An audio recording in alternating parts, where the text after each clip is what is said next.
Clear आहे सगळं? आवाज वगैरे व्यवस्थित आहे का? आज आपला पहिला सेशन होईल. ठीक आहे, आपण PYQ पासून सुरू करू.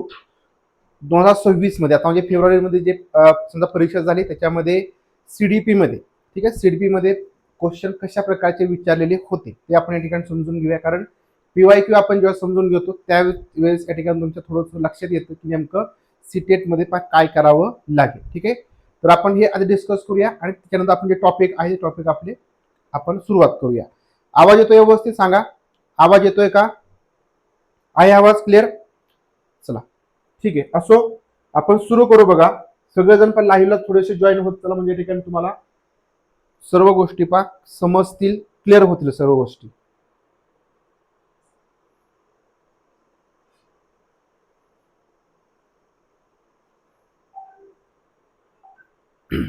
चला, पेपर 1 असेल किंवा पेपर दुसरा असेल, ठीक आहे, दोन्ही पेपरसाठी महत्वाचे क्वेश्चन असतील हे.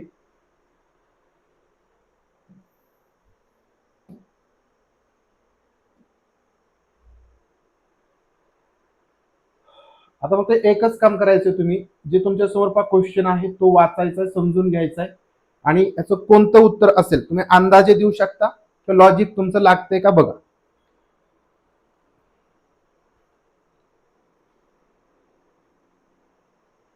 खूपच कमी लोक आलेत.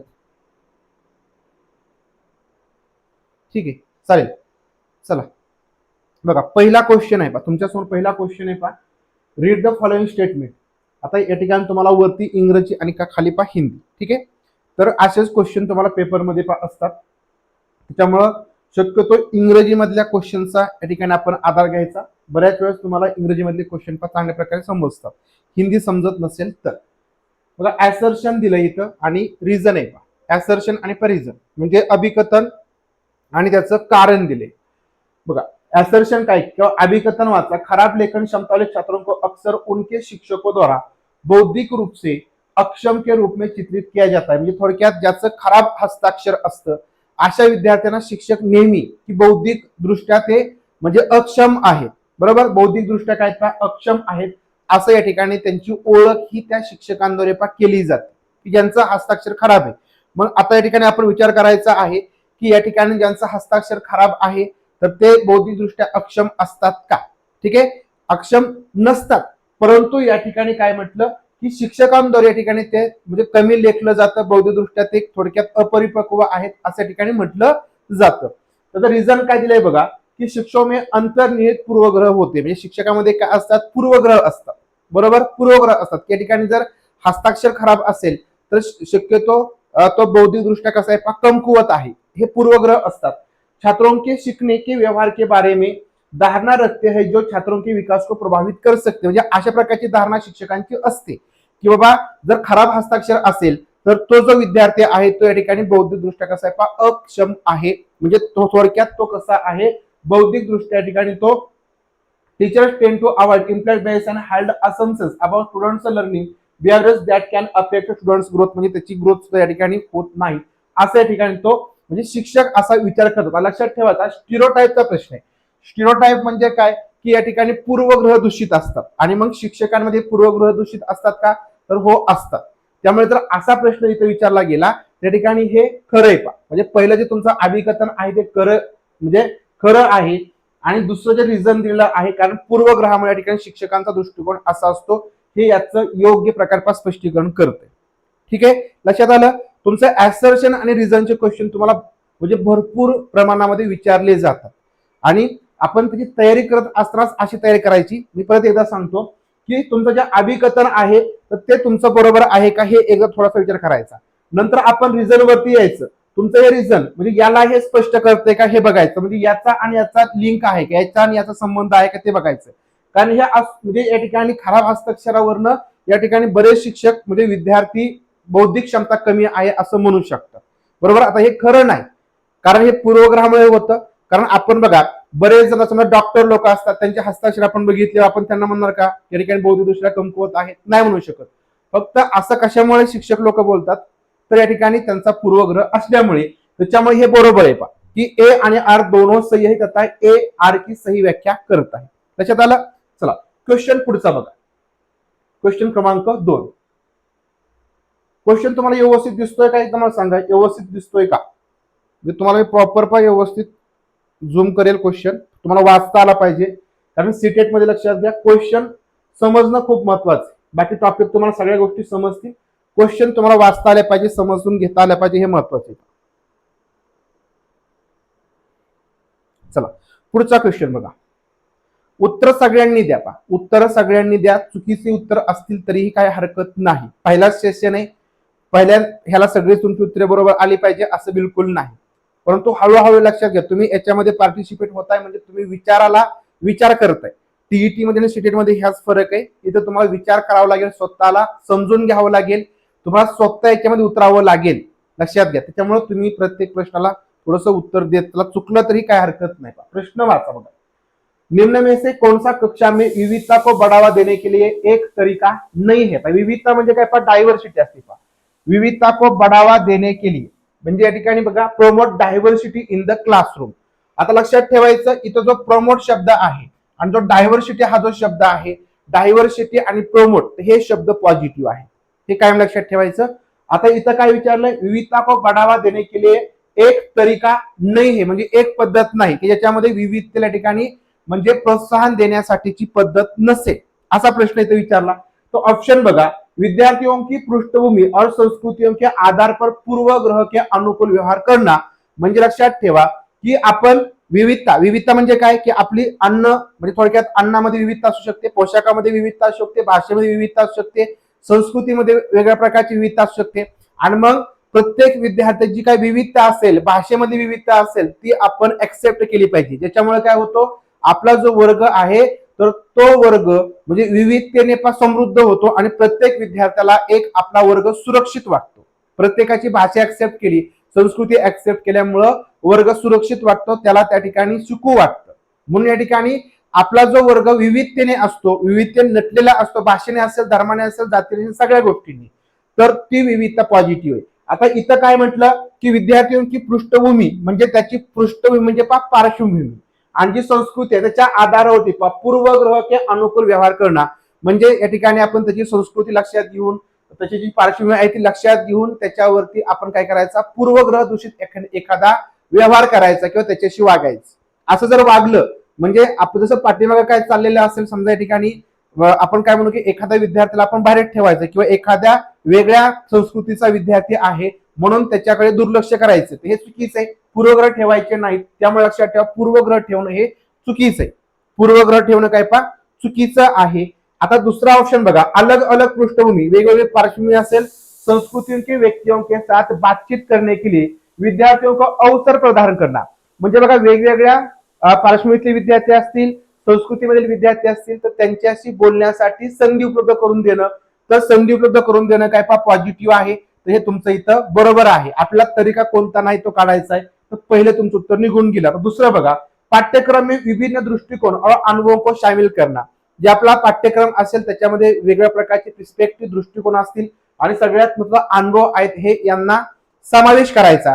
म्हणजे काय होईल, या ठिकाणी वर्गामध्ये आपण विविधतेला प्रोत्साहन देतोय, हे बरोबर येईल. विद्यार्थियों को उनकी अनूठी पहचान और संस्कृतियों को व्यक्त करने के लिए प्रोत्साहित करना. अनूठी पहचान म्हणजे काय बघा, अनूठी या शब्दाचा अर्थ काय होतो, त्यावेळेस तुम्ही इंग्रजीचा आधार घ्यायचा.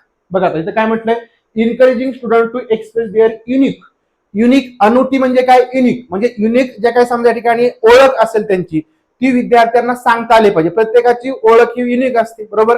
प्रत्येकाची ओळख विद्यार्थ्यांना सांगता आली पाहिजे आणि ती संस्कृतीमधून व्यक्त केली पाहिजे, त्यांच्या संस्कृतीमधून व्यक्त केली पाहिजे. याच्यासाठी आपण त्यांना काय करायचं, प्रोत्साहित करायचं. त्यांना काय करायचं, प्रोत्साहित करायचं. आणि याच्यामुळे लक्षात ठेवा, आपण विविधतेसाठी प्रोत्साहन देऊ म्हणजे तुमचं करेक्ट येईल. मग पहिलं तुमचं काय आलं चुकीचं आलं. पहिलं आपलं इथं उत्तर येणार आहे. ओके, चला क्वेश्चन क्रमांक 2 बघा. क्वेश्चन क्रमांक दुसरा,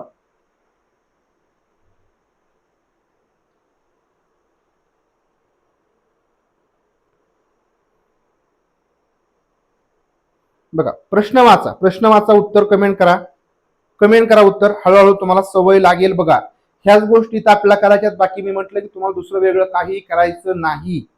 फक्त प्रश्न वाचा, समजून घ्या, तुम्हाला जे उत्तर वाटते ते तुम्ही द्या. हळूहळू तुमची डेव्हलपमेंट होईल.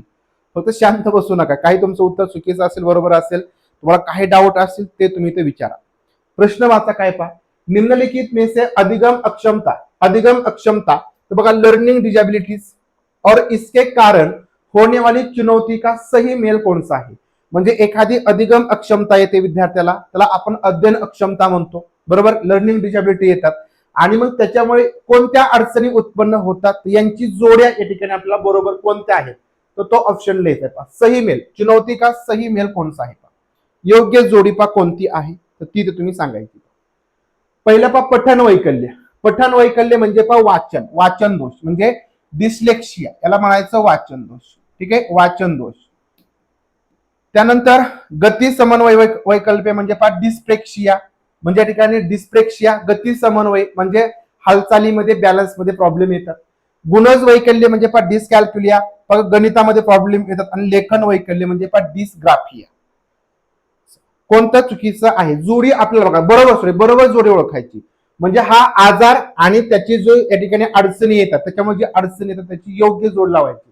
आता बघा, वाचन दोष असेल तिथं म्हणजे संख्याओं और अंकगणितीय संख्याओं की सीखने की क्षमता को प्रभावित करता है. वाचन कौशल्यामुळे पा संख्या असेल, तुमच्या अंकगणित ज्या क्रिया असतात ह्या कशामुळे प्रभावित होतात, तर आपलं जे गणित म्हणजे काय म्हणतो आपण, डिस्कॅल्क्युलिया म्हणतो. डिस्कॅल्क्युलिया म्हणजे पठन वैकल्य, याची जोडी चुकीची. पहिली जोडी काय पा चुकीची. आता गती समन्वय वैकल्य, ठीक से देख सुन व बोल पाने की क्षमता को प्रभावित करणं, म्हणजे या ठिकाणी बरोबर या ठिकाणी पाहणं, ऐकणं आणि या ठिकाणी आपण बोलताना जो काही प्रॉब्लेम येतो, म्हणजे थोडक्यात हे वाचन आहे, वाचनासंदर्भात आहे. बघा, impact able to see hear and talk properly. ठीक आहे, म्हणजे काय की या ठिकाणी पाहणं, ऐकणं आणि या ठिकाणी प्रॉपर पा बोलण्यामध्ये अडचणी येतात. प्रॉपर बोलण्यामध्ये पा अडचणी येतात, तर बोलण्याशी या ठिकाणी संबंधित आहे. तर हा या ठिकाणी गती समन्वय वैकल्पामध्ये नाही. पा डिस्प्रेक्शिया काय असतो, तर या ठिकाणी पा आपण लिहित असताना या ठिकाणी पेन वगैरे पा जाता येत नसेल, चालताना वगैरे पा बॅलन्स आपला जात असेल, मुलांचा बॅलन्स जातो, तर त्या गती समन्वय म्हणजे या ठिकाणी ऍक्टिव्हिटी आपण ज्या करणार, बरोबर ना, त्याच्यामध्ये या ठिकाणी प्रॉब्लेम येतात. तर पाहणं, ऐकणं आणि या ठिकाणी बोलणं याच्यामध्ये या ठिकाणी अडचणी याच्यामुळे उत्पन्न होत नाही. त्यामुळे दुसरा इथे येणार नाही. पा दुसरा नाही येणार. तिसरा काय पा गुणज वैकल्य, पढ़ने की क्षमता, भाषा प्रसंस्करण कौशल्य को प्रभावित करणार. पढ़णे म्हणजे काय पा वाचणे, वाचणं तुमचं पहिल्यासोबत यायला पाहिजे होतं, तर हे नाही. पा याची जोडी इथं गेली आणि याची जोडी इथं आली, तर चुकीचे. नंतर लेखन वैकल्य पा सूक्ष्म पेशीय कौशल और वर्तनी को प्रभावित करत आहे. वर्तनी म्हणजे काय, हस्ताक्षर, बरोबर. म्हणजे बघा, impact fine motor skill and spelling म्हणजे पा लिहिण्यामध्ये अडचणी येतात. लिहिण्यामध्ये काय होतात, अडचणी येतात. आणि जे फाईन मोटर स्किल आहेत पण लिहिण्यामध्ये म्हणजे थोडं पेन वगैरे पा व्यवस्थित धरता येणार नाही, लिहिण्यामध्ये पा अडचणी येत असतील, हस्ताक्षर व्यवस्थित येणार नाही, तर हे सगळं या ठिकाणी पा लेखन वैकल्यामध्ये येतं, पा डिस्ग्राफियामध्ये येतं. लक्षात आलं, डिस्ग्राफिया म्हणायच्याला. तर ही जोडी तुमची करेक्ट आहे. Patil madam correct, very good. चला क्वेश्चन क्रमांक 2, सॉरी चौथा, क्वेश्चन क्रमांक 4 बघा.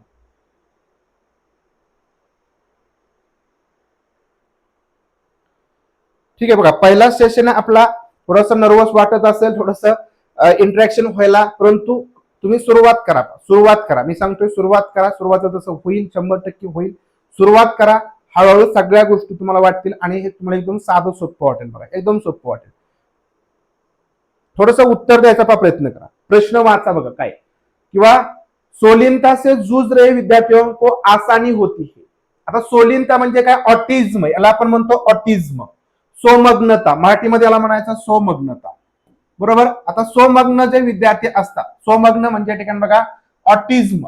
ठीक आहे, ऑटिझम जे ज्यांना ऑटिझम हा आजार होतो ते त्यांच्यामध्येच पा मग्न असतात. ते एखादी ऍक्टिव्हिटी करत असतील तर तीच ऍक्टिव्हिटी पा करतात. अगदी शेजारून जरी समजा एखादा कोणी विद्यार्थी गेला असेल, एखादा मित्र गेला असेल, तरी त्यांच्याकडे त्यांचं लक्ष नसतं आणि दुसरी एखादी क्रिया त्यांना करायची असं सांगितली तर ते करत नाहीत.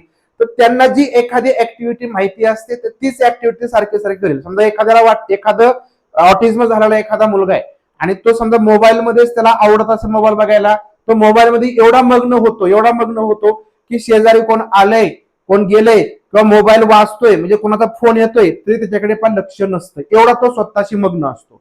नवीन ऍक्टिव्हिटी तो लगेच पण स्वीकारत नाही. जे नॉर्मल विद्यार्थी असतात त्यांना आपण सांगितलं की मोबाईल ठेवून दे आणि दुसरं काहीतरी काम कर, लगेच ते करतील, परंतु हे मुलं असं करत नाही.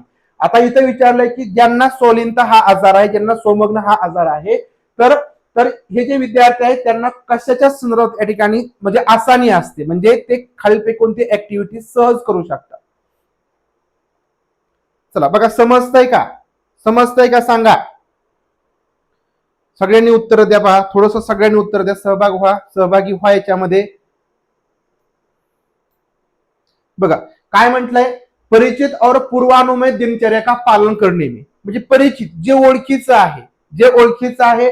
पूर्वानुमेय म्हणजे जे थोडक्यात आपण त्याला जे आधीपासून ज्याला ते माहिती आहे, तर ती ऍक्टिव्हिटी म्हणजे दिनचर्या दैनंदिन काम या ठिकाणी करण्यासाठी त्याला ते सहज सोपं जातं. बघा दुसरं म्हटलंय, गतिविधियों के बीच तेजी से बदलाव करणे में, म्हणजे एखादी ऍक्टिव्हिटी चालली आणि त्याच्यामध्ये आपण लगेच काय बदल करायला सांगितलं का, तो बदल लगेच करेल. नंतर अजनबियों के साथ संवाद करणे में, जे अजनबी असतात, जे अनोळखी असतात त्यांच्यासोबत ते बोलतील का. दुसरं, बातचीत के दौरान आंखों का संपर्क स्थापित करणे में. बघा मी तुम्हाला मगाशी सांगितलं, ज्यांना ऑटिझम असतो ते विद्यार्थी स्वतःमध्ये मग्न असतात. एखादी ऍक्टिव्हिटी त्यांना आपण सांगितली की ते लगेच त्यांना बदलता येत नाही. सगळ्यात महत्वाचं, ते दुसऱ्यासोबत जास्त संवाद करत नाहीत, म्हणजे अनोळखी असतील त्यांच्यासोबत ते अजिबात संवाद करत नाही. सगळ्यात महत्वाचा त्यांचा एक म्हणजे काय म्हणतो की दोष असतो, की पुढच्यात ते डोळे घालून बघू शकत नाही, किंवा ठिकाणी ते आपण काय म्हणू की समजा ते दुसऱ्याला डोळे दाखवणं या गोष्टी ते करू शकत नाहीत. त्याच्यामुळे हे त्यांचे दोष असतात. परंतु त्यांचं जे काय दैनंदिन काम जे ठरलेलं असतं, त्यांना एखादं सांगितलं जेवण करतो, जेवणच करत बसतो, पाणी हात धु, पाणी पी, हे जे काय नॉर्मल दैनंदिन जे काही ऍक्टिव्हिटी आहेत त्या सहज करतात. परंतु लगेच त्यांना बदल करता नाही येणार.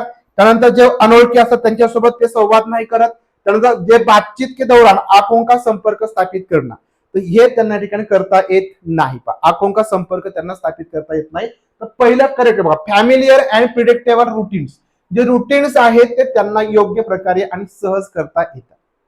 क्लिअर. बघा एवढा प्रश्न सोपे, एवढे प्रश्न सोपे असतात. लॉजिकने तुम्ही जवळजवळ, मी जास्त सांगत नाही, परंतु लॉजिकने तुम्ही 50% उत्तर बरोबर देणार. फक्त थोडासा ट्राय करा, ट्राय करा, काही अडचण नाही. चुकलं तरी तर तुम्हाला कोणी काय बोलणार नाही.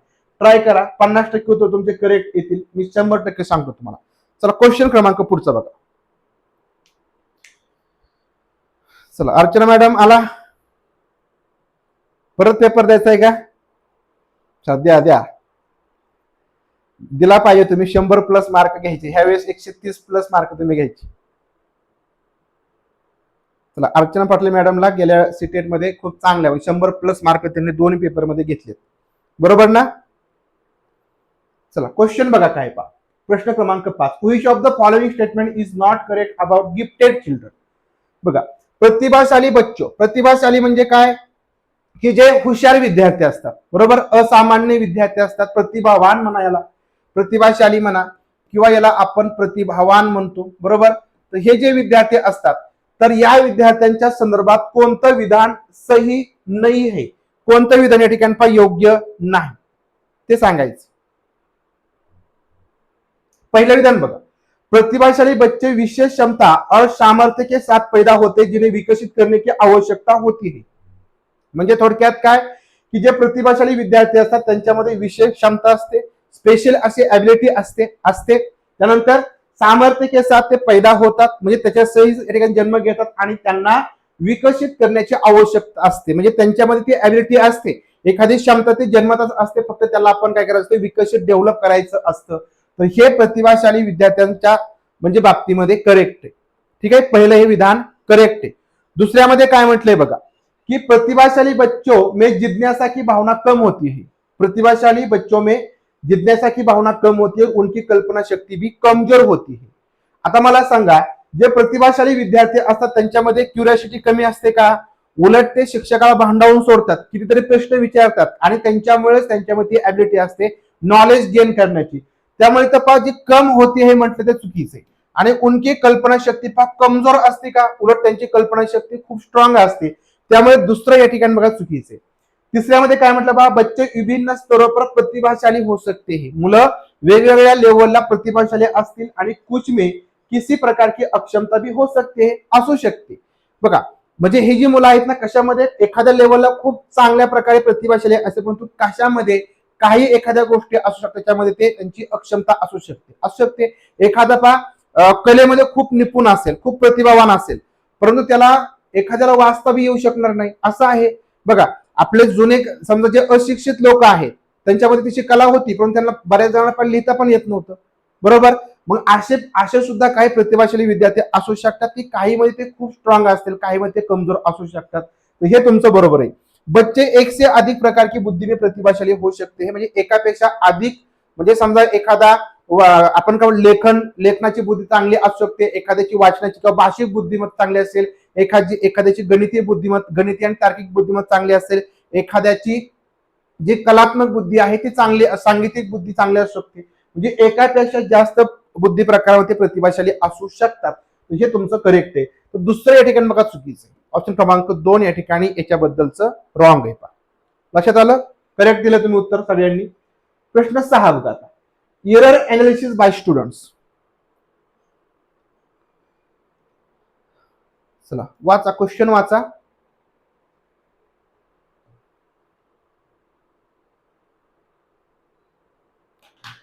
एरर अनालिसिस बाय स्टुडंट्स म्हणजे विद्यार्थी द्वारा स्वयं का त्रुटी विश्लेषण. आता विद्यार्थी काय करतात, स्वतःचं त्रुटी विश्लेषण करतील, म्हणजे चुकांचं विश्लेषण करतील, बरोबर. समजा विद्यार्थी काही म्हणजे चुका होत असं ते स्वतः ते मूल्यमापन करतात. मग त्या बाबतीमध्ये बघा, त्या बाबतीमध्ये काय अधिगम प्रक्रियेमध्ये एक निरर्थक गतिविधी आहे. जर विद्यार्थ्यांनी स्वतःचं चुकांचं विश्लेषण केलं तर ती निरर्थक गतिविधी ऍक्टिव्हिटी आहे का. नंतर विद्यार्थियों के लिए अधिगम को स्मृति में बनाए रखने में सहायता प्रदान करता है. म्हणजे विद्यार्थ्यांसाठी शिक्षणामध्ये स्मृती में म्हणजे लक्षात ठेवण्यासाठी एक चांगल्या प्रकारची सहायता प्रदान याच्या मार्फत केली जाईल. विद्यार्थियों की समझ में और अधिक फसला पैदा करता है. म्हणजे जर विद्यार्थ्यांनी स्वतःचं त्रुटी विश्लेषण केलं, चुकांचं विश्लेषण केलं तर या ठिकाणी विद्यार्थी समज में म्हणजे विद्यार्थ्यांचे आकलन आहे त्याच्यामध्ये या ठिकाणी जास्त प्रमाणामध्ये अंतर या ठिकाणी उत्पन्न होईल. विद्यार्थियों के आदि संज्ञानात्मक कौशल्यों में बाधा डालता है. म्हणजे जे मेटाकॉग्निशन आहे, स्वतःच्या विचारावरती विचार करणं. आधी संज्ञानात्मक कौशल्य म्हणजे काय असतं लक्षात घ्या, विचारावरती विचार करणं.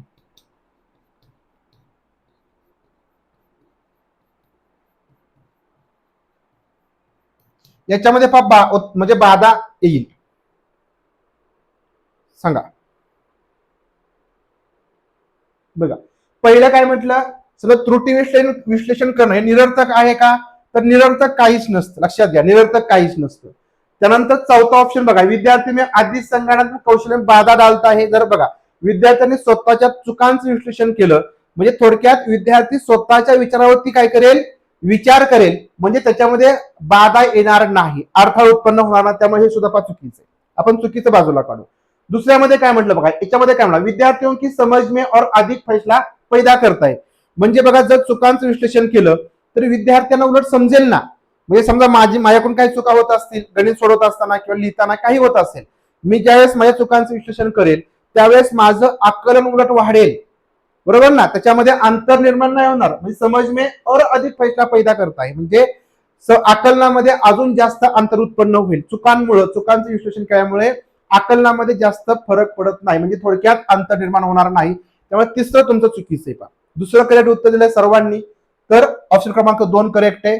विद्यार्थियों के लिए अधिगम को स्मृती में बनाए रखने में सहायता प्रदान करता. म्हणजे विद्यार्थ्यांच्या मध्ये चुकांचं जर विश्लेषण केलं तर ते लक्षात ठेवण्यामध्ये चुकांचं विश्लेषण, बघा परीक्षा झाल्यानंतर आपण जे काही प्रश्नांची उत्तरे आपल्याकडून चुकलेत त्याचं विश्लेषण करतो आणि त्या जो प्रश्न आपल्याला समजला होता परंतु त्या प्रश्नाचं तुमचं चुकलेलं असेल आणि ते घरी आल्यानंतर तुम्ही त्याचं विश्लेषण करता आणि त्यावेळेस तुमच्या लक्षात येतं की नाही नाही या प्रश्नाचं उत्तर हे होतं, ते उत्तर आपण कधीच विसरत नाही, म्हणजे ते आपल्या कायम लक्षात राहतं.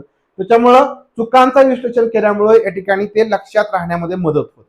करेक्ट ऑप्शन क्रमांक 2. प्रश्न क्रमांक 7 बघा.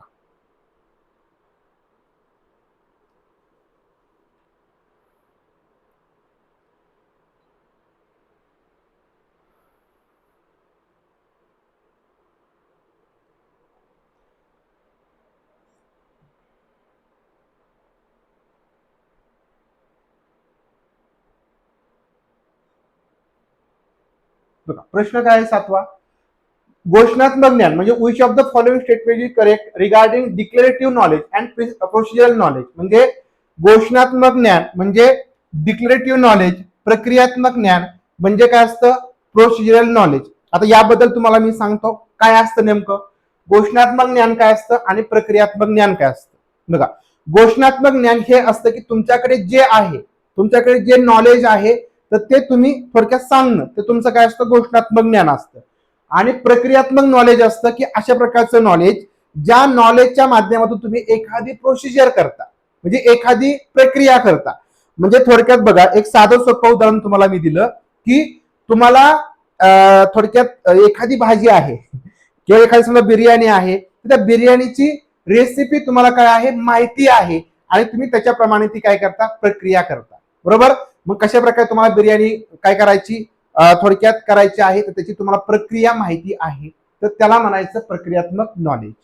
आणि त्याची माहिती तुम्हाला फक्त आहे, बरोबर ना, तुमच्याकडे ते आहे, याला म्हणायचं घोषणात्मक नॉलेज. ठीक आहे. मग प्रक्रियात्मक नॉलेज म्हणजे थोडक्यात लक्षात घ्या, ज्याच्यामध्ये तुमची प्रक्रिया चालते. ठीक आहे. म्हणजे थोडक्यात एखादा बँकेमध्ये गेला तर बँकेची प्रोसिजर काय आहे, समजा पैसे काढायचे असतील तर समजा या ठिकाणी स्लिप घ्यायची, त्याच्यावरती अकाउंट नंबर टाकायचा, नाव टाकायचं, सही करायची आणि ती स्लिप द्यायची. ही झाली पा प्रोसिजरल नॉलेज. लक्षात आलं. घोषणात्मक नॉलेज, फक्त घोषणात्मक नॉलेज म्हणजे काय की त्याच्याबद्दल फक्त तुम्हाला माहिती असणं. सांगा आपल्याला काय विचारलंय की घोषणात्मक ज्ञान, प्रक्रियात्मक ज्ञान याच्याबद्दल कोणतं विधान बरोबर आहे का. प्रक्रियात्मक ज्ञान आमतौर पर कार्यविधी उन्मुख होत आहे. जे प्रक्रियात्मक नॉलेज आहे ते कार्यविधी उन्मुख असतं. म्हणजे काय असतं, प्रोसेस ओरिएंटेड असतं. प्रोसेस ओरिएंटेड असतं म्हणजे प्रक्रियात्मक ओरिएंटेड असतं. बरोबर. म्हणजे कार्यविधी उन्मुख असतं. नंतर प्रक्रियात्मक ज्ञान किसी चीज के बारे में तथ्यात्मक ज्ञान बताता है. लक्षात घ्या, म्हणजे तथ्यात्मक नॉलेज असतं. तथ्यात्मक नॉलेज असतं म्हणजे प्रक्रियात्मक नॉलेज, प्रक्रियात्मक ज्ञान किसी चीज के बारे में तथ्यात्मक ज्ञान बताता है. तथ्यात्मक म्हणजे फॅक्च्युअल माहिती असणं, फॅक्च्युअल माहिती असणं याला म्हणायचं डिक्लेरेटिव्ह नॉलेज. याला काय म्हणायचं, डिक्लेरेटिव्ह नॉलेज. म्हणजे हे आहे पा घोषणात्मक ज्ञान. हे काय आहे, घोषणात्मक ज्ञान आहे. तर ह्याला तथ्यात्मक ज्ञान म्हणत नाही. म्हणजे तथ्यात्मक ज्ञान असणं हे झालं तुमचं घोषणात्मक ज्ञान. म्हणजे तथ्य माहिती असतील हे तुमचं घोषणात्मक झालंय, चुकीचे. घोषणात्मक ज्ञान इस बात पर जोर देता है. जे घोषणात्मक ज्ञान आहे याच्यावरती जोर देतं की काही चीज कैसी करनी चाहिए. बघा, एखादी गोष्ट कशा प्रकारे करायची, एखादी गोष्ट कशा प्रकारे करायची म्हणजेच एखादी प्रक्रिया कशा प्रकारे करायची, हे तुमचं काय असणार आहे, हे तुमचं प्रक्रियात्मक नॉलेज असणार. याला काय म्हणायचं, प्रक्रियात्मक. बरोबर. ह्याला काय म्हणायचं, प्रक्रियात्मक म्हणायचं. म्हणजे हे तुमचं तिसरं या ठिकाणी जे घोषणात्मक ज्ञानला, घोषणात्मक ज्ञान तुमचं तथ्यात्मक ज्ञान पाहिजे होतं, ते चुकीचं आहे. एखादी गोष्ट तुम्ही कशा प्रकारे करायची याला म्हणायचं प्रक्रियात्मक नॉलेज. नंतर घोषणात्मक ज्ञान को विश्लेषणात्मक ज्ञान के रूप में भी जाना जाता है. विशेषणात्मक ज्ञान विश्लेषणात्मक ज्ञान. बघा, घोषणात्मक ज्ञान को विश्लेषणात्मक ज्ञान के रूप में भी जाना जाता है. आता लक्षात घ्या, तुम्ही एखादी गोष्ट करता, एखादी ऍक्टिव्हिटी करता, तर त्याचं तुम्ही विश्लेषण करता. म्हणजे थोडक्यात जे तुमचं प्रक्रियात्मक ज्ञान आहे त्याला तुम्ही विश्लेषणात्मक ज्ञान असं म्हणता. घोषणात्मक ज्ञानला विश्लेषणात्मक ज्ञान असं बोलत नाही. विश्लेषण करणं म्हणजे तुम्ही अगदी त्याची प्रोसेस कशी कशी करायची याचं विश्लेषण करत असता. म्हणजे थोडक्यात ते प्रक्रियात्मकच नॉलेज असतं. म्हणजे तुम्हाला जर प्रक्रिया माहिती असेल तरच आपण त्याचं विश्लेषण करू शकतो. म्हणजे थोडक्यात भाकरी कशी बनवायची आहे याची प्रक्रिया आपल्याला माहिती, तर त्याचं तुम्ही विश्लेषण करू शकता. त्याचं तुम्हाला प्रक्रियाच माहिती नसेल तर आपण विश्लेषण करू शकत नाही. त्यामुळे लक्षात ठेवायचं, जे विश्लेषणात्मक ज्ञान आहे त्यालाच आपण काय म्हणणार, प्रक्रियात्मक ज्ञान. मग आता सांगा कोणतं बरोबर येईल. म्हणून हे चौथं पण इथं काही पाच चुकीचं आहे. चौथं सुद्धा चुकीचं आहे. तर तुमचं पहिलं या ठिकाणी करेक्ट आहे. प्रक्रियात्मक ज्ञान आमतौर पर कार्यविधी उन्मुख होत आहे. सांगितलं मी, प्रोसेस ओरिएंटेड असतं. कार्यविधी म्हणजे तुम्ही एखादी ऍक्टिव्हिटी तिथं करता, ऍक्टिव्हिटी बेस या ठिकाणी तुमचं प्रक्रियात्मक नॉलेज असतं. समजलं का सांगा. डाऊट असेल तर मध्ये तुम्ही विचारू शकता. प्रश्न क्रमांक 8.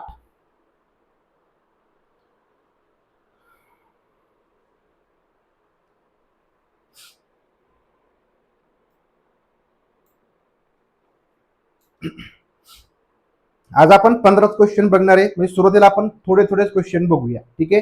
म्हणजे तुम्हाला ते प्रॉपर हळूहळू कमी वेळेमध्ये किंवा जास्त विश्लेषण मिळेल आणि ते तुम्हाला हळूहळू समजेल. आता आपण उगाच जास्त क्वेश्चन घेतले की ते समजत नाही, तेवढं आपल्याला एक्सप्लेन करता येत नाही. त्यामुळे बघा, आता जिन विषय वस्तुओं को मौजूदा संज्ञानात्मक संरचनाओं के लिए विस्तार या संशोधन की आवश्यकता होती है. म्हणजे एखादा कंटेंट असेल, विषय वस्तू म्हणजे कंटेंट असेल, याला जो मौजूदा संज्ञानात्मक संरचना आपण म्हणतो. म्हणजे काय, थोडक्यात content which required an extension of modification of existing cognitive structure. म्हणजे जी समजा एखादी आपली सध्याची माहिती आहे, मौजूदा संज्ञानात्मक संरचना म्हणजे काय, की आपल्याकडे एखाद्या माहितीचा ढाचा आहे, म्हणजे एखादी आपल्याला माहिती आहे आणि त्या संरचनेचा विस्तार करायचा असेल, म्हणजे त्या माहितीमध्ये आपल्याला एक्स्ट्राची माहिती जोडायची असेल, किंवा त्याच्यामध्ये संशोधन म्हणजे दुरुस्ती. संशोधन म्हणजे काय, दुरुस्ती करायची असेल. विस्तार म्हणजे काय, जोडायची माहिती असेल, जोडायचं असेल, बरोबर ना, जोडायचे असेल, काय माहिती ऍड करायची असेल, दुरुस्ती करायची असेल. कारण आपल्याकडे माहिती असते, थोडक्यात बघा, की समजा 4 पाय, ज्याला 4 पाय आहेत, एक कान आहे, एक शेपूट आहे, तर तो काय आहे, प्राणी आहे. 4 पायाचा प्राणी आहे, त्याला आपण असं म्हणू. पण त्याच्यामध्ये आता आपल्याला अजून ऍड करायचं असेल, काय ऍड करायचंय, ज्याला शिंगे असतील, बरोबर, ज्याला शिंगे असतील तर तो थोडक्यात आपण काय म्हणू, बैल म्हणू. ज्याला शिंगे आहेत, 2 कान आहेत, एक शेपूट आहे, 4 पाय आहेत आणि जो प्राणी दूध देतो ती गाय आहे. तर मग ह्या माहितीमध्ये आपण काय केलं, बदल केला, किंवा त्याच्यामध्ये काय आपण ऍड केला. म्हणजे आपण आधी आपल्याला फक्त प्राणी, तर हीच कन्सेप्ट माहिती होती, त्याच्यामध्ये आता आपण काही दुरुस्त्या केल्या किंवा काही आपण त्याच्यामध्ये ऍड केलं. तर मग आवश्यकता ज्यावेळेस असेल त्यावेळेस उन्हें सीखने में डॅश डॅश समय लगता है. म्हणजे हे शिकण्यामध्ये म्हणजे काय, कमी समय, कम कम कम, लंबा लंबा, काय बसतं ते बघायचं. डॅश डॅश समय लगता है और वे डॅश डॅश अवधी के लिए स्मृती में बने रहते. म्हणजे जास्त कालावधी, कुठल्या कालावधीसाठी ते लक्षात राहतात.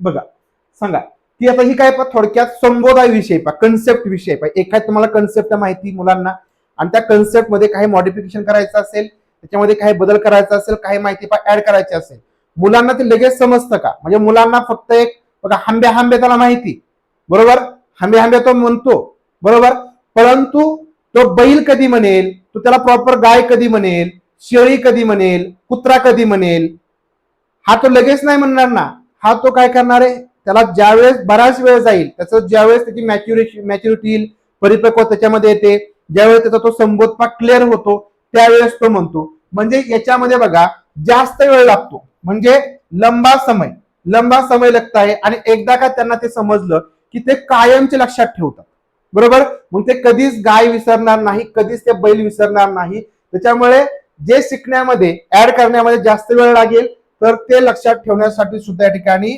लंबा अवधी लगता है, म्हणजे लंबी अवधी लगता है. लक्षात ठेवा. तर ऑप्शन क्रमांक 3 तुमचं इथं करेक्ट येईल. ऑप्शन क्रमांक 3 क्लिअर. चला, खूप छान. काहींनी आपले बरोबर उत्तर दिलेत, चांगले. लक्षात आलं तुमच्या, की एखादे आपली म्हणजे कन्सेप्ट आहे, सध्याची एखादी कन्सेप्ट आहे, त्याच्यामध्ये काही माहितीमध्ये बदल करायचा असेल, काही माहिती जोडायची असेल, तर आवश्यकता असेल, तर त्याच्यासाठी आपल्याला जास्त वेळ नक्की लागेल, परंतु ती माहिती आपल्या खूप दिवस लक्षात पण राहते. ठीक आहे. ऑप्शन क्रमांक 3. प्रश्न 9 बघा.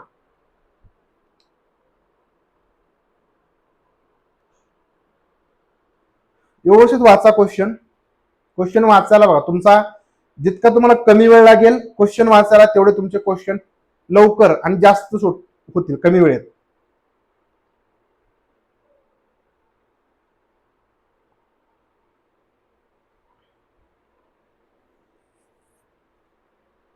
निम्नलिखित कथनों को पढ़िए. कथन ए, सॉरी, अभिकथन ए आणि रिझन आर. एसर्शन आणि रिझन पहा. वरती एसर्शन दिले, खाली रिझन दिले. प्रॉपर वाचा. शिक्षकों को बच्चों को ऐसे प्रश्न पर ध्यान केंद्रित करने के लिए प्रोत्साहित करना चाहिए, जैसे कि मेरा सीखने का लक्ष्य क्या है. मेरा म्हणजे माझं शिकण्याचं लक्ष्य काय आहे, और वहां पोहोचने के लिए मुझे क्या करने की जरूरत है. बघा, म्हणजे मुलांना आपण काय केलं पाहिजे, शिक्षकों को बच्चों को ऐसे प्रश्नों पर ध्यान केंद्रित करने के लिए प्रोत्साहित करना चाहिए. विद्यार्थ्यांना अशा प्रश्नावरती लक्ष केंद्रित करण्यासाठी आपण प्रोत्साहित केलं पाहिजे. प्रोत्साहित करणं पॉझिटिव्ह आहे, लक्षात घ्या. प्रोत्साहित करणं कसं आहे, पॉझिटिव्ह आहे. आपण ही ऍक्टिव्हिटी केली पाहिजे, की मेरा सीखने का लक्ष्य क्या आहे, म्हणजे माझं जे अध्ययन आहे किंवा मी जे शिकतोय ना, त्याचं लक्ष्य, टार्गेट काय आहे, आणि ते टार्गेट पर्यंत पोहोचण्यासाठी किंवा ते टार्गेट, ते लक्ष्य, उद्दिष्ट मिळवण्यासाठी मी काय करण्याची गरज आहे, अशा प्रकारचे प्रश्न हे विद्यार्थ्यांनी विचारले पाहिजे आणि याच्यासाठी शिक्षकांनी विद्यार्थ्यांना तयार केलं पाहिजे. हे काय आहे आपलं सांगा बरं. हे आपलं कसं आहे, बरोबर येईल का चूक येईल, म्हणजे हे असं ही प्रोसेस केलीच पाहिजे ना आपण. यासाठी आपण विद्यार्थ्यांना प्रोत्साहित केलं पाहिजे, तर तुमचं अभिकथन करेक्ट येणार. बघा पहिलं तुमचं करेक्ट आलं तर आपण विचार करायचा. बघा पहिलं ए सही, इथं आर गलत आहे, त्यामुळे आपल्याला दुसरं सुद्धा बघायचं. आता दुसऱ्यामध्ये काय म्हटलं बघा, जब छात्र समजते की उनके काम के प्रदर्शन का आत्ममूल्यांकन कैसे किया जाए, म्हणजे ज्यावेळेस विद्यार्थ्यांना हे समजेल की त्यांच्या कामाचं जे प्रदर्शन आहे, म्हणजे समजा एखाद्याने एखादं काम केलं आणि त्या कामाचं प्रदर्शन त्यांनी कसं केलं, हा ज्यावेळेस तो स्वतःच मूल्यांकन करेल, म्हणजे स्वतःच्या कामाचं तो स्वतः मूल्यांकन करेल आणि ते त्याला कसं करायचं हे समजतं, स्वतःचं मूल्यांकन कसं करायचं हे त्याला समजतं, तो वे इस समझ का उपयोग खुद को सीखणे, म्हणजे त्याला जेव्हा समजेल की स्वतःचं जे प्रेझेंटेशन आहे त्याचं स्वतःचं मूल्यांकन कशा प्रकारे करायचं, त्याचा उपयोग तो स्वतःच्या शिकण्यामध्ये आणि आपली प्रगती में मदत करने के लिए कर सकता है. बरोबर. ज्यावेळेस आपल्याला समजेल की माझं प्रेझेंटेशन योग्य आहे किंवा नाही योग्य असेल तर अजून मला त्याच्यामध्ये काही बदल करायचा आहे का, किंवा समजा चुकीचं असेल तर काही दुरुस्ती करायची, हे ज्यावेळेस मला समजेल बरोबर, त्यावेळेस मी माझ्या कामामध्ये म्हणजे माझ्या स्वतःच्या शिकण्यामध्ये आणि सगळ्यात महत्वाचं माझी प्रगती करण्यामध्ये मला ती काय करणार आहे, मदत करणार आहे. आणि त्याच्यामुळे ज्यावेळेस विद्यार्थ्यांना हे समजेल की माझं शिकण्याचं लक्ष्य काय, टार्गेट काय आहे आणि टार्गेट पूर्ण करण्यासाठी मला या ठिकाणी कसं तिथपर्यंत पोहोचायचंय, याच्यासाठी स्वतःचं मूल्यांकन करणं गरजेचं, जे या ठिकाणी प्रगती करणार आहे. म्हणजे हे सुद्धा करेक्ट असेल आणि हे पा याचं योग्य प्रकारे स्पष्टीकरण करेल. बरोबर. ऑप्शन क्रमांक काय येणार आहे बघा, ए और आर दोनों सही आहे तथा ए की आर सही व्याख्या करता है. ऍसर्शन वाचताना ते बघायचं पॉझिटिव्ह आहे का, म्हणजे रिझन बघायचं पॉझिटिव्ह असेल तर याचं वरच्याचं हे स्पष्टीकरण करतंय का, म्हणजे या दोघांमध्ये लिंक असायला पाहिजे, म्हणजे याचा संदर्भ आणि याचा संदर्भ एकच असायला पाहिजे, त्यावेळेस ते त्याचं स्पष्टीकरण करत असतं. ठीक आहे. ऑप्शन क्रमांक 3 याचं करेक्ट उत्तर येईल. प्रश्न 10 बघा.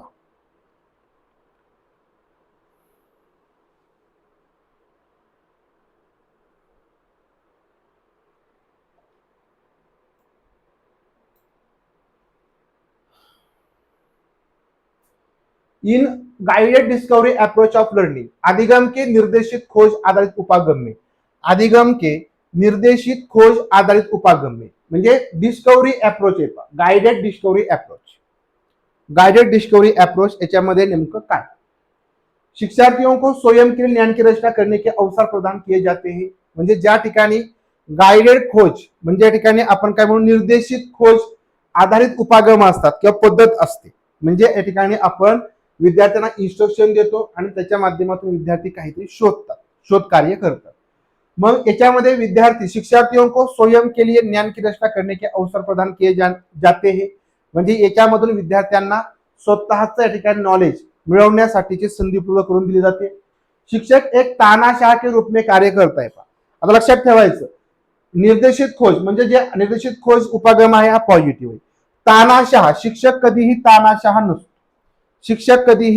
तानाशाह नसतो, हे लक्षात ठेवायचं. ठीक आहे. शिक्षकाला एक लोकशाही वातावरणामध्ये वागावं लागतं, तानाशाह नाही, हे चुकीचं आहे. शिक्षक द्वारा किसी प्रकार के हस्तक्षेप के बिना शिक्षार्थियों को उनके हाल पर छोड़ दिया जाता है, म्हणजे आता बघा इथं निर्देशित खोज म्हणजे काय, शिक्षकांनी म्हणजे थोडक्यात गाईड करायचं असतं. इथं म्हटलं हस्तक्षेप के बिना, जे काही विद्यार्थ्यांचं या ठिकाणची परिस्थिती असेल तसंच त्यांना सोडून दिलं जातं का, तर नाही, तर आपण विद्यार्थ्यांना मदत करतो. त्यामुळे हस्तक्षेप के बिना हे जे म्हटलं ते काय चुकीचं.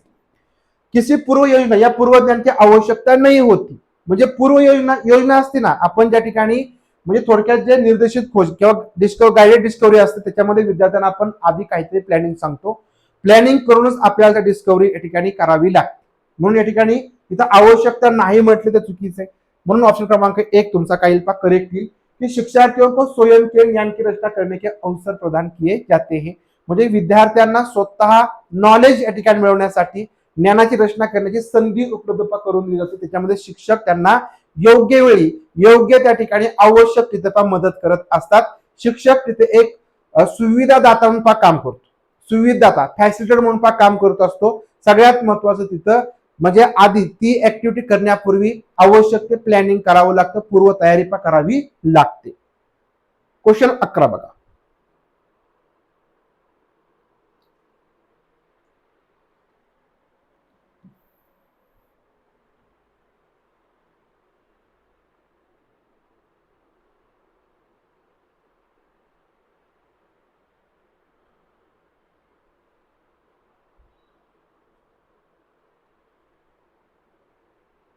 निम्नलिखित में से कौन सी रणनीति बच्चों में वैचारिक समझ विकसित करते समय प्रभावी नाही है? नाही है म्हटले, लक्षात ठेवा, नाही है म्हणजे कोणती स्ट्रॅटेजी मुलांमध्ये एक प्रकारची वैचारिक समज विकसित करते वेळी प्रभावी नाही? विद्यार्थियों से अपने स्वयं के उदाहरण प्रस्तुत करने के लिए कहना, म्हणजे मुलांना स्वतःची उदाहरणं प्रेझेंट करण्यासाठी पण सांगायचं. विद्यार्थियों से परिभाषा को जो को तो याद करने के लिए कहा, म्हणजे एखादी व्याख्या आहे ती आहे तशीच पाठ करायला सांगायची. विविध संदर्भ में उदाहरणों की एक विस्तृत श्रृंखला प्रस्तुत करणं, म्हणजे वेगवेगळे जे संदर्भ आहेत तर त्यात उदाहरणं एका विस्तृत साखळीमध्ये प्रस्तुत प्रेझेंट करायला सांगायची. अवधारणा क्या नहीं है ये दिखाने के लिए गैर उदाहरण प्रस्तुत करणं, म्हणजे कन्सेप्ट काय नसते, कोणती कन्सेप्ट चुकीचे याच्यासाठी एखादं गैर उदाहरण देऊन आपण ती कन्सेप्ट कशा प्रकारची नसते हे सांगू शकतो. म्हणजे थोडक्यात गाय ही कन्सेप्ट आहे तर मग त्याच्यासमोर आपण शेळी आणायची, बरोबर, तर मग ही गाय नाही हे त्याला आपण सांगू शकतो. तिला 4 पाय आहेत परंतु ती गाय नाही, ही गाय आहे. म्हणजे थोडक्यात एखादं गैर उदाहरण क्रॉस उदाहरण देऊन आपण त्याला ती कन्सेप्ट कोणती चुकीची आहे हे त्याला समजावून सांगू शकतो. मग सांगा वैचारिक समज या ठिकाणी विकसित करत असताना कोणती या ठिकाणी योग्य नसेल? Correct, very good, very good, बरोबर सांगितलं सगळ्यांनी. ऑप्शन क्रमांक 2 जो को तो याद करणं, म्हणजे आहे तसं पाठ करणं, यातून कुठल्याही प्रकारची वैचारिक समज विद्यार्थ्याची विकसित होऊ शकत नाही. Very good. त्याला बघा इंग्रजीमध्ये शब्द लक्षात ठेवायचा, asking student to memorise. Memorise हा जो शब्द आहे तो निगेटिव्ह आहे, हा निगेटिव्ह शब्द आहे, हा लक्षात ठेवायचा. आपल्याला प्रश्न काय विचारलाय? निगेटिव्ह विचारलाय. ऑप्शन तुमचा जो को तो याद करणं किंवा मेमोराइज करणं हे निगेटिव्ह, हे तुमचं उत्तर इथं बाजूला निघतं. क्वेश्चन क्रमांक 12.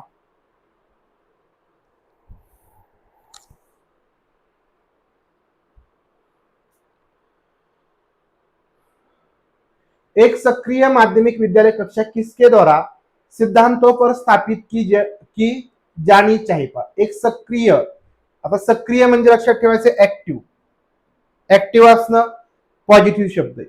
माध्यमिक विद्यालयामध्ये माध्यमिक विद्यालय कक्षा किसके सैद्धांतिक सिद्धांतों पर स्थापित की जानी चाहिए? कुठल्या ठिकाणी सिद्धांत इथं वापरला पाहिजे? An active middle school classroom should be founded on the theoretical principle of social constructivism, psychoanalysis, behaviorism आणि psychodynamism, म्हणजे मनोगत्यात्मकता. सक्रिय म्हटलं शब्द लक्षात ठेवा, सक्रिय.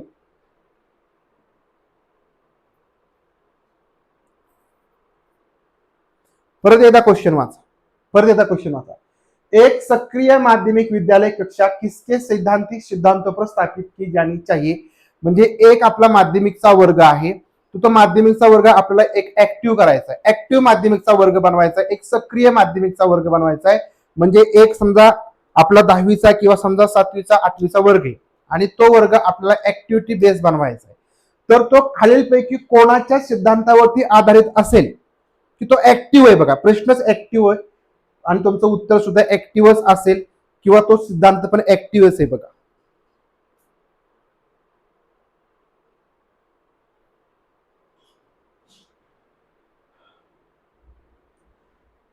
लक्षात घ्या. तर सक्रिय म्हटलं ना, सक्रिय म्हटल्यानंतर तुमचा सामाजिक रचनावाद येतो. सामाजिक रचनावाद म्हणजे लक्षात ठेवायचं वायगोस्की.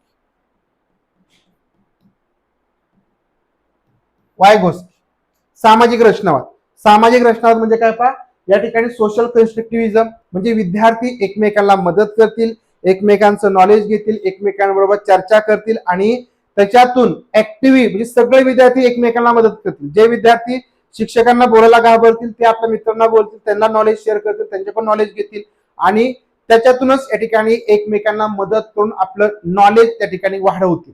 बरोबर. एखादी ऍक्टिव्हिटी म्हणजे सक्रिय तो वर्ग आहे. सक्रिय वर्ग कोणता? की जो वर्ग जिथं काहीतरी ऍक्टिव्हिटी चालू आहे, काहीतरी ऍक्टिव्हिटी चालू आहे ज्याच्यामध्ये काहीतरी ज्ञानाची रचना चालू असेल, एखादी समजा आपण काय म्हणू एखादी क्रिएटिव्हिटी चालू आहे, एखादा प्रोजेक्ट चालू असेल, तो सगळा वर्ग कसा असतो? ऍक्टिव्ह असतो आणि तो तुमचा सामाजिक रचनावाद या सिद्धांतावरती आधारित असतो. आता बघा मनोविश्लेषण काय म्हटलंय? मनोविश्लेषण म्हणजे फक्त या ठिकाणी विश्लेषण करणं, त्याच्यामध्ये सगळाच वर्ग ऍक्टिव्ह असेल असं नाही. काही जे ठराविक विद्यार्थी आहेत तेच कदाचित विश्लेषण मनातले मनात काहीतरी विद्यार्थी स्वतः विचार करून त्याचं विश्लेषण करतील. सगळा वर्ग त्याच्यामध्ये ऍक्टिव्ह नसतात. व्यवहारवाद म्हणजे लक्षात ठेवा, जसं समजा आपण विद्यार्थ्यांना सांगायचं, समजा विद्यार्थ्यांना सांगितलं की तू पुढे वाच, बाकीचे पाठीमागे बनतील, बरोबर. एखादा विद्यार्थी गोंधळ करत असेल तर त्याला शिक्षा करणं, हे व्यवहारवाद आहे. म्हणजे आपण त्यांना योग्य त्या शिस्तीने वागवणं. तर सक्रियमध्ये शिस्तीने विद्यार्थी वागू शकत नाही. लक्षात आलं? कारण प्रत्येक जण विद्यार्थी त्याच्यामध्ये ऍक्टिव्हिटीमध्ये भाग घेतो म्हणून. आणि मनोगत्यात्मक म्हणजे या ठिकाणी सायको डायनामिझम, तो मनोगत्यात्मक या ठिकाणी आपल्याला जी म्हणजे काय म्हणतात आपण सायकोलॉजी बेस एखादी ऍक्टिव्हिटी केली जाईल. लक्षात आलं? म्हणजे तुमचं सामाजिक रचनावाद वायगोस्की जो सिद्धांत आहे याच्यावरती तुमचा सक्रिय माध्यमिक विद्यालयाचा वर्ग हा डिपेंड असेल, त्याच्यावरती आधारित असेल. ऑप्शन क्रमांक पहिला. सोशल कन्स्ट्रक्टिव्हिजम लक्षात ठेवायचं, या सगळ्यामध्ये हे जे 3 ऑप्शन आहेत ते ऍक्टिव्ह, याच्यामध्ये ऍक्टिव्ह विद्यार्थी नसतात, याच्यामध्ये सगळे वर्ग ऍक्टिव्ह असतो. प्रश्न 13.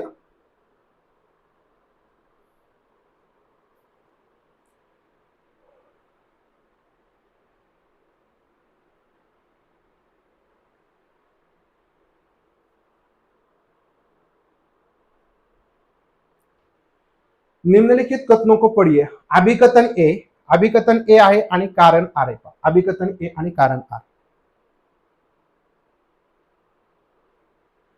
समानुभूति यह समझने की योग्यता पर निर्भर करती है कि दूसरों की भावनाएं हैं और उनकी भावनाओं के अनुमान के लिए empathy depends on the ability to understand that others have feelings and to gauge their feelings. भावनाएं और संज्ञान एक दूसरे से संबंधित नहीं है.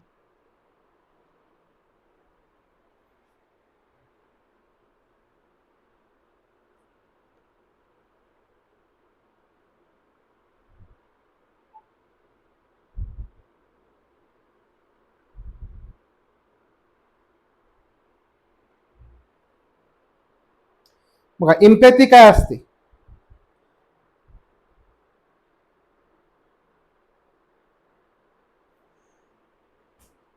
समानुभूती काय असते. एम्पॅथी अशी असते की दुसऱ्याचं दुःख, बरोबर, दुसऱ्याचं दुःख, दुसऱ्याच्या भावना ह्या जशा आपल्या आहेत किंवा त्याच्या जागी आपण आहोत अशा ठिकाणी आपण समजून त्या भावना दुःख काय असेल ते समजून घेणं, याला काय म्हणायचं, इम्पॅथी म्हणायचं. याला म्हणायचं समानुभूती. समानुभूती म्हणजे दोघांची अनुभूती समान असते. लक्षात आलं? समान अनुभूती. बघा याच्यामध्ये तुम्हाला याचा अर्थ समजेल पहा. समानुभूती म्हणजे थोडक्यात माझी जी भावना आहे तर तशीच भावना तुम्ही जाणून घेणार, तशाच प्रकारच्या अनुभूती तुम्ही घेता, याला म्हणायचं इम्पॅथी. आता इथे काय म्हटलं बघा की समानुभूती यह समजने की योग्यता पर निर्भर करते है, म्हणजे अशा प्रकारची योग्यता असायला पाहिजे की दुसरों की भावनाएं है, म्हणजे दुसऱ्यांच्या भावना आहेत. म्हणजे बघा ज्याला भावना समजणार नाही तो या ठिकाणी समानुभूती समान अनुभव घेऊ शकत नाही. दुसऱ्यांच्या भावना आहेत आणि सगळ्यात महत्वाचं उनकी भावनाओं के अनुमान केली, म्हणजे त्यांची ज्या काही भावना आहेत त्यांचा अनुमान आपण लावू शकतो. तर ही योग्यता असणं म्हणजे समानुभूती. तर पहिलं या ठिकाणी काय येईल करेक्ट येईल. दुसरं काय म्हटलं रिझन भावना और संज्ञान एक दुसऱ्याच्या संबंधित नाही हे म्हटलं, म्हणजे इमोशन्स आणि जे कॉग्निशन आहे म्हणजे समज आहे, बरोबर. म्हणजे या ठिकाणी भावना आणि जे या ठिकाणी आपण समज आहे आकलन आहे याचा कुठलाही संबंध नाही असं जे म्हटलंय ते चुकीचं आहे. बघा कारण भावना असतील आणि ते आपल्याला समजते, बरोबर ना. जर दुसऱ्याच्या भावना समजत असतील तरच आपल्याकडे इम्पॅथी आहे, बरोबर. म्हणून भावना आणि समज याचा काय संबंध असतो. म्हणून दुसऱ्या ठिकाणी काही चुकीचं आहे. म्हणजे पहिलं बरोबर ए सही और आर गलत आहे. आर गलत आहे. ठीक आहे. ऑप्शन क्रमांक 1 याचं उत्तर आहे. त्यानंतर प्रश्न क्रमांक 14 बघा.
करेक्ट। बघा प्रश्न काय विचारलाय कि एक माध्यमिक स्कूल शिक्षक छात्रों को रणनीतिक स्वप्रेरित शिक्षार्थी बनने में किस प्रकार सक्षम बना सकता है।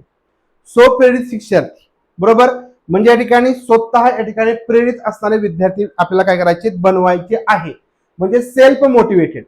बघा पाठ्यपुस्तक में दिए गए प्रश्नों की उत्तर अच्छी तरह से लिखवा कर, म्हणजे विद्यार्थ्यांनी पाठ्यपुस्तकातले प्रश्न चांगल्या प्रकारे लिहून ते स्वप्रेरित होतील का, रणनीतिक स्वप्रेरित म्हणजे स्ट्रॅटेजी ते स्वतः बनवतील नाही।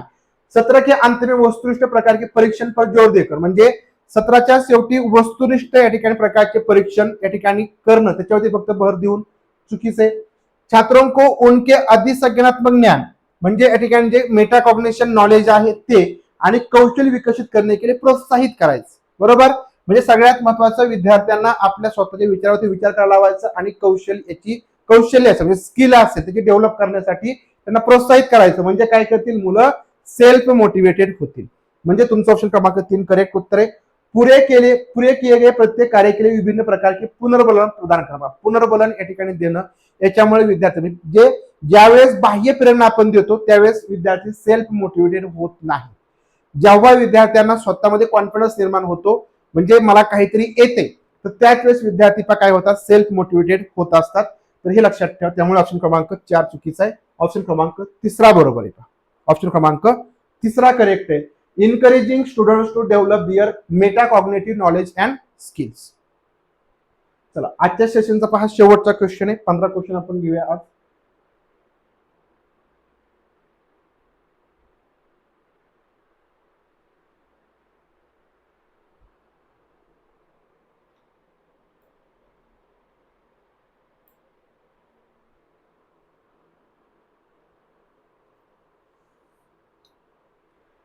निम्नलिखित में से कौन सा आंतरिक अभिप्रेरणा का उदाहरण है।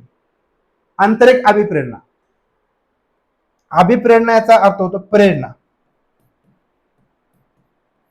आंतरिक प्रेरणेचं उदाहरण कोणतं आहे। दूसरों के साथ प्रतिस्पर्धा से अभिप्रेरणा, दूसरों की प्रशंसा प्राप्त करने से अभिप्रेरणा, बाहरी पुरस्कारों से अभिप्रेरणा, व्यक्तिगत रुचि या कार्य के आनंद से अभिप्रेरणा। एकदम सोपा क्वेश्चन विचारलाय बघा। जी आंतरिक अभिप्रेरणा असते ना ती स्वतःतून असते, म्हणजे ती दुसऱ्याकडून काही मोटिवेशन दिलं म्हणून निर्माण होणारी नसते। तर ऑप्शन क्रमांक 4 करेक्ट येतं। मोटिवेशन ड्राइव्हन बाय पर्सनल इंटरेस्ट और एन्जॉयमेंट ऑफ द टास्क, म्हणजे स्वतःच्या आवडी अनुसार आणि आपल्याला त्याच्यामुळे आनंद होतो, अशा प्रकारची जी अभिप्रेरणा असते ती काय असते, आंतरिक असते। बाकी बघा की दुसऱ्याच्या बघा प्रतिस्पर्धा करणं ही बाह्य प्रेरणा झाली, प्रशंसा ठिकाणी मिळवण्यासाठी शाबासकी मिळवण्यासाठी बाह्य प्रेरणा झाली, आणि पुरस्कार म्हणजे बाहेरी पुरस्कार म्हणजे एखाद्याकडून आपल्याला पुरस्कार किंवा पुरस्कार मिळतोय, शाबासकी मिळते, बक्षीस मिळते, म्हणून या ठिकाणी आपल्याला जे मोटिवेशन मिळेल ते सगळं या ठिकाणी बाहेरील प्रेरणेतून मिळणार आहे।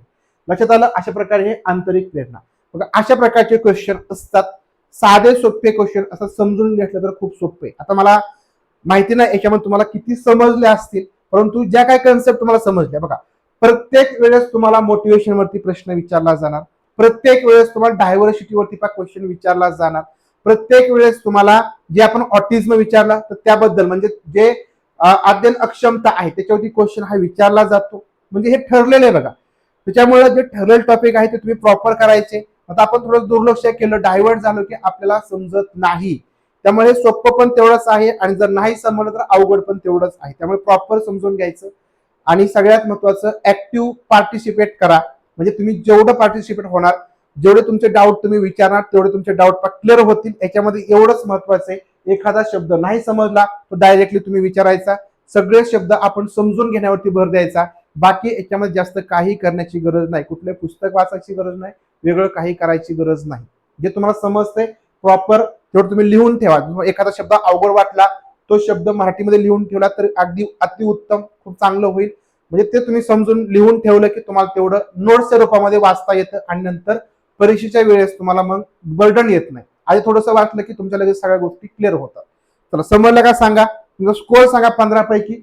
आणि सगळ्यात महत्वाचं बघा की बॅच जॉईन तुमच्या मित्रांना वगैरे बॅच जॉईन करायची असेल तर तुम्ही त्यांना सांगा, सध्या ऑफर मध्ये पण सुरू आहे। 1099 रुपये पेपर 1 असेल म्हणजे पेपर 1 और पेपर दुसरा, आणि दोन्ही पेपर 1 प्लस जर 2 घ्यायचा असेल तर 1499 आहे.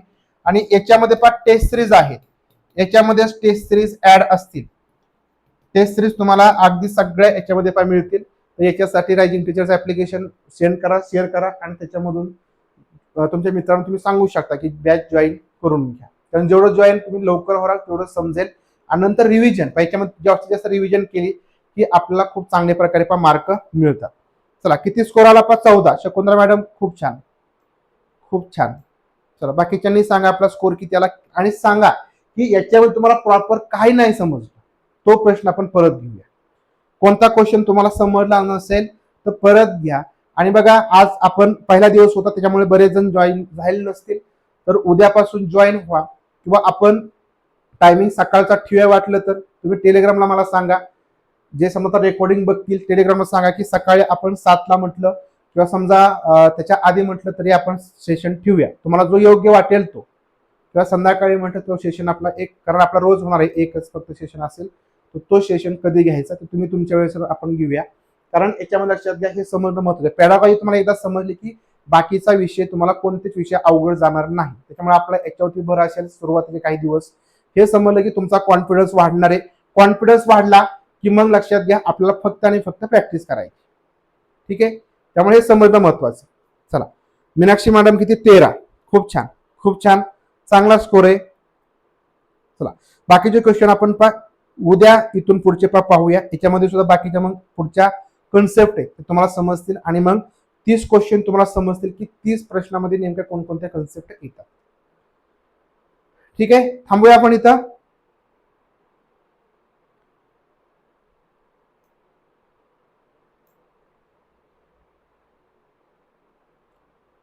टेलिग्रामची लिंक आपल्या तुम्ही कोर्समध्ये गेला की नाही त्या ठिकाणी टेलिग्रामची लिंक येईल. ठीक आहे,